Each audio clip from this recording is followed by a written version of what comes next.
May dalawang magkaibigan, si Ping at si Pong.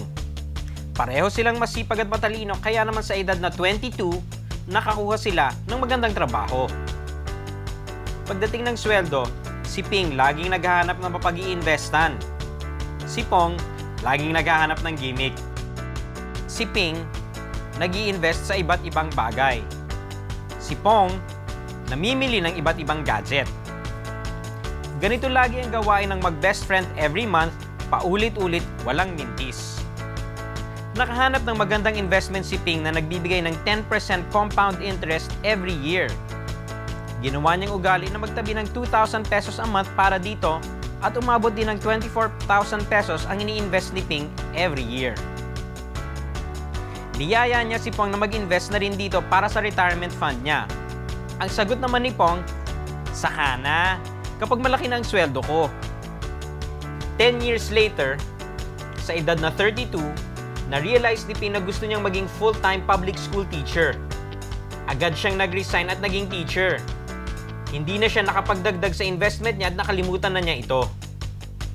Nanatili sa trabaho si Pong hanggat sa na-promote siya ng na-promote. Sa edad na 40, naging vice president na si Pong ng kumpanyang pinagtatrabahuhan niya. Magmula nun, nagsimula ng mag-ipon at mag-invest si Pong.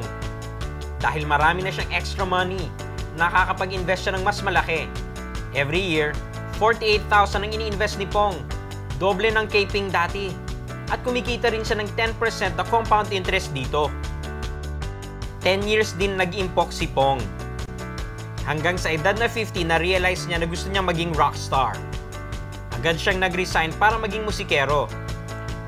Nagkaroon naman siya ng 3 album pero wala ni isa dito ang naging platinum. Hindi na din siya nakapagdagdag sa investments niya mula noon. Lumipas ang ilang taon bago muling nagkitang magkaibigan.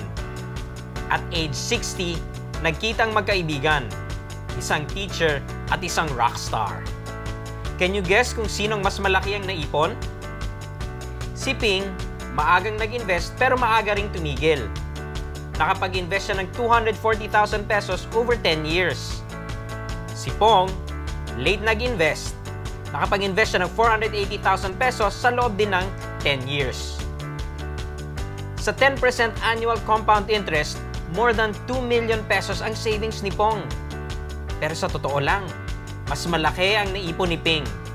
Sa 10% annual compound interest, umabot sa 6 million pesos ang pera ni Ping. Halos triple ng naipon ni Pong. Because Ping invested earlier, his money had more time to grow. Kahit na maaga siyang huminto sa pag-invest, his retirement fund never stopped growing. Si Pong naman, even if he invested twice as much as Ping, his money did not earn as much kasi nga kaunti na lang ang panahon.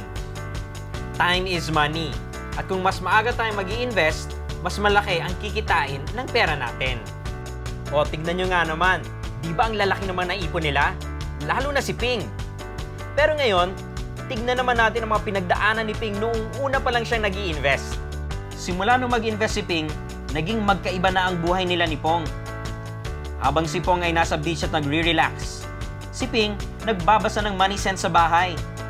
Si Pong kumakain sa magarang restaurant kasama ng kaibigan, pero si Ping nagbabaon na lang sa office. Si Pong parating sikat sa office dahil sa latest gadgets niya, habang si Ping ginagamit na lang ang lumang cellphone ng kapatid niya. Nung nag-resign sila sa trabaho, si Pong nagpainom sa mamahaling bar. Si Ping naman sa Jollibee nagpakain dahil shareholder siya dito. Nag-pay off din naman ang mga ginawa ni Ping dahil sa laki ng kinita niya eventually.